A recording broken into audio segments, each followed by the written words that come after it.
how to lose weight so easily it feels like you're cheating. We'll get to the meal of the day as we do here in just a sec.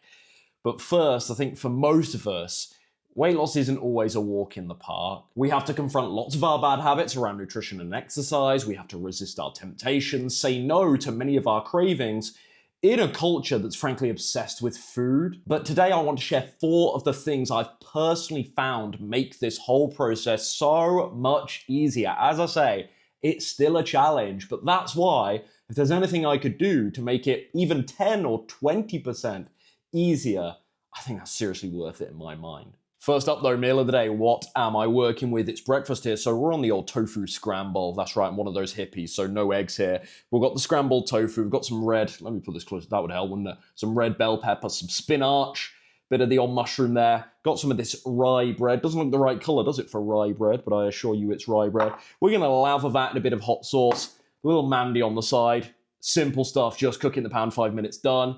I like these practical meals. Now, the first thing you can try to make losing weight feel so easy it's almost like you're cheating, and you'll see why we've still got the trusty chopping board here in just a sec. It's volume eating, guys. Volume eating involves eating low-calorie, nutrient-dense foods that allow you to feel really full without the risk so much of overdoing the calories. I actually think, cue the props, this is probably the best cheat code you could possibly use for weight loss.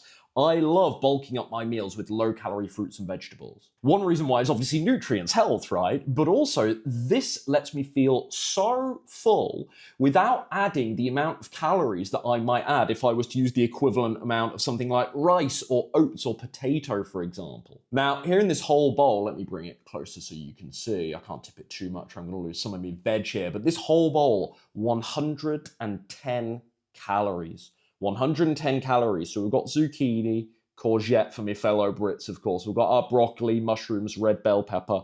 Is there anything else? I think that's it. So 4, what's that, 4 or 5 veg? 110 calories for all this volume. Now, contextually, it's better to see this stuff in front of you. To scale, this, largely untouched, I had a nibble, but this largely untouched breakfast that I just showed you guys, well, that's about 400 calories, right? Versus 110, and they're actually a similar net volume. So I think that says it all right. And there is no one magic food for this. I use these often, but many fruits and vegetables offer a very, very advantageous calorie to volume ratio. But I will give you, I've mentioned a couple already here, but I will give you some of my favorites. Where's my little list here? Berries. Oh yes, berries, especially strawberries, because they're like 88 to 90% water content, so there's very few calories there. Mushrooms, zucchini, broccoli, you've seen those. Shredded carrot. You guys have seen this lately. I've been throwing shredded carrot left, right, and center into my meals just to bulk it up a bit. Again, without adding that many calories. You can also try things like cauliflower rice. They're really popular in the dieting world. That's really popular in the dieting world. Cognac noodles, again, another thing. These are all things that bulk up your meals. Cognac noodles, yes, they're a little bit processed, but adding so few, little to no calories in most cases. Tip number 2 to make weight loss feel so easy it's almost like you're cheating. Alongside volume eating, you can also use this to make weight loss feel like it's so good to be true. Stevia. You guys can't tell it's stevia, you'll just have to take my word for it. Now, I personally think stevia is given a bad rap because many other artificial sweeteners are rightly frowned down upon. But stevia is genuinely different. While still technically processed, it's widely considered natural insofar as the process of actually extracting the sweet compounds from the stevia plant's leaves does not require the use of artificial chemicals. And of course, it contains little to no calories, which is why it makes the cut for this video, of course. Number 2, it doesn't spike blood sugar if you're terribly worried about that. 3, it's free from potentially harmful chemicals, unlike a lot of those other artificial sweeteners, which I understand the gripe against towards. All this considered, I think that's why this little amazing white powder is a great way to bring your otherwise bland and maybe boring dishes to life with just a little bit of sweetness without, again, ramping up the calories so much that you might sabotage weight loss. And that's why to this day, even though I'm in maintenance mode, I'm not trying to lose any more weight, right? I will still sometimes use stevia on my oatmeal bowls. I will still sometimes replace the maple syrup in my chia and raisin oat cookies, my healthy oat cookies, with stevia if I don't want to use maple syrup all the time. And it's a great way to keep the calories in check. Step number 3 to make weight loss feel so easy it's almost like you're cheating. He consults his notes because he's already forgotten, oh yeah, that was it. I think there's something midway in between a typical, for example, low-calorie meal from your regular weight loss plan and a fully blown cheat meal that could actually disrupt your progress. I think there's something in between that could actually be a very reasonable, balanced, not to use the overly cliched term in the dieting world, but a balanced middle ground. And I haven't found a word that perfectly sums this up yet, but let's call it a moderate indulgence, a flexible meal, for example. Something like a Chipotle burrito bowl without the tortilla. Something like going to one of those poke bowl places where you know the dressing is probably pretty rich, but actually otherwise the rest of the meal is pretty weight loss and health compliant, let's say. These kind of meals, sushi, for example, going out for sushi, these kind of meals that they're not necessarily fully under your control because you're leaving the house, right? If you were to be a perfectionist with this, you'd always do home-cooked meals. But is that going to be realistic? Is that going to be enjoyable? Is that going to be fun? Is it going to be practical to do over the long term? And if we're going to try and make weight loss as easy as it possibly can, again, theme of this video, is it really possible to avoid eating out ever? Is that going to make the process as easy as it could be? Of course not. Of course not. That's simply not going to be realistic for most of us, unless we're just doing like a 2-week little shred down because we've only got the last 2 pounds to lose. But that's not the case, sadly, for the vast majority of my audience. You've got a bit more work to do.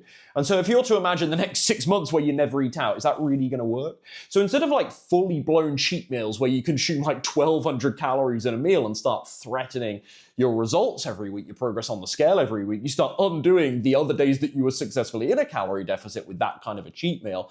I think there's some hybrid, something in between a meal from your plan and a cheat meal that can allow you to bend the rules a little bit without totally sabotaging progress. So that's why for me, step number 3 in this video, it had to be, and this is something I still do regularly to this day, these kind of flexible, I will have like a cheat meal. I'll have like a burger, vegan burger every now and again. I'll go out for a dessert every now and again. However, most of the time that I eat out, I'm still trying to find something that's relatively compliant. And maybe it's 100, 150 calories. I'll never know. Maybe it's 150 calories more than a typical lunch or dinner meal I'd have at home. But at least it wasn't a total blowout. And lastly, step number 4, you want to make losing weight feel so easy, right? Here's an idea. Eat the foods that you actually enjoy. Wow, I know, profound. How insightful, Ryan. And I'm giggling like a little child as I talk about this because people don't actually do this, right? We are so busy following someone else's prescribed rules. People jump online and they search, what's the best diet for fat loss? And they take somebody else's framework. And look, you need models and frameworks for success that seem to be time-tested and battle-proven. You don't want to be inventing everything yourself. But I think you do need to internalize, and you do need to consider, like, what will I actually enjoy? If I see Ryan eating this mandarin and he's speaking so highly of mandarins, guys, mandarins are one of the best fruits you could possibly eat for weight loss, as other citrus fruits are. Because this is a genuine argument, by the way, but I'm just riffing, because actually they have a really high water content, even compared to many other water-rich fruits, and therefore they have a very low caloric density. They don't have an incredible amount of sugar, not that sugar's the enemy, but this means their caloric totals are pretty low, relatively low, versus their volume.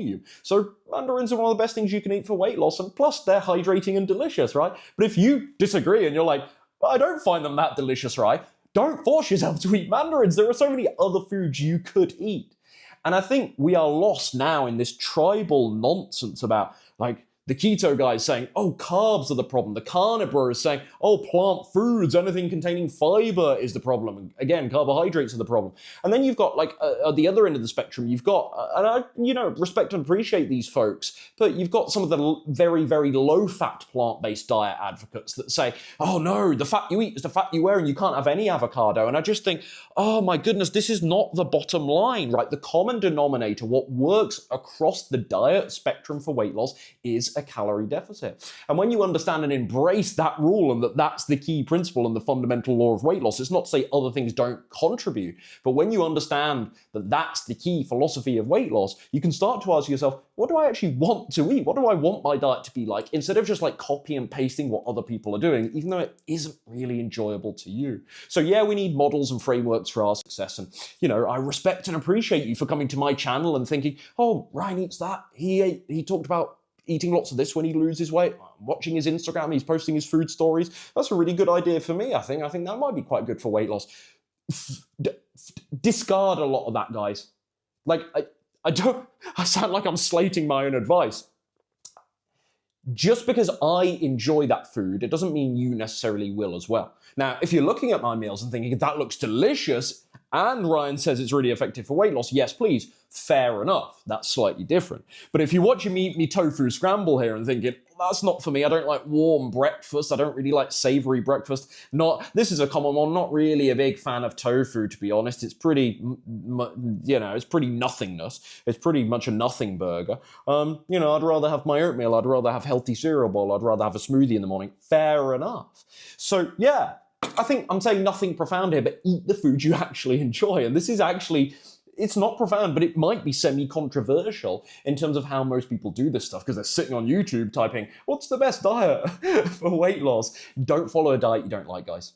Don't follow a diet that you can't sustain. Obviously, sometimes you'll have to say no to the ice cream and eat a healthy food. And in that option, maybe the healthy food doesn't appeal to you. So this is not me saying you can literally eat anything you want in any quantity and you'll still lose weight. No. But when you understand this whole calorie thing, you can fit things into your diet that other teachers might not necessarily advise or subscribe to, but that is the little tweaking that you are deeming, you have to trust your instincts, you are deeming is appropriate to you. And again, I don't want to encourage you to do something unhealthy and think, well, I only had 300 calories of it, so I'm going to squeeze, that lard into my diet or loads of chocolate cake into my diet. It's like, I warn you against doing that. But at the same time, if it's not sustainable to you, it's not really going to be maintainable. So certainly, at least as it pertains to healthy food, don't force yourself to eat things that you don't like. Understand this calorie idea, and you can cut through a lot of the fluff. And I think that is actually one of the best insights, one of the most useful insights that I had on my journey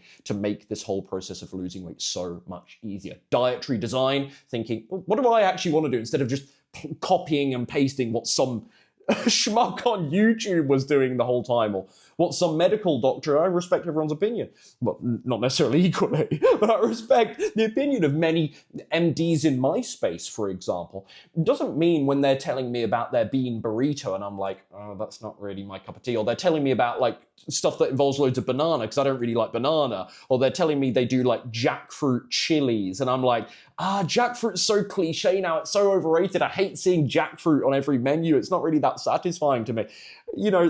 It might be Neil Barnard, who I sat down with last year, and he might propose a jackfruit chili that you might like the sound of, but I'm not a fan. I'm like, I'm not doing just because it's Neil Barnard, that doesn't mean I'm doing it if it's a meal that I don't enjoy. Anyway, I'm going in circles, but I think this is, again, another really important principle to make this whole process easier. What do I actually want to eat? I know, not particularly profound. Hope you found this useful, guys. More resources down in the description box below, including the links to my coaching program if you want to learn more about hiring me as your personal coach there. Also, my email, my free emails newsletter that you can subscribe to. I'm sending about 1 to 2 emails per week to your inbox, so no spam stuff, just more content like this in the written form. Hope this helps. See you soon. See you soon. See you soon. See you around. One of those. So cool. So smooth.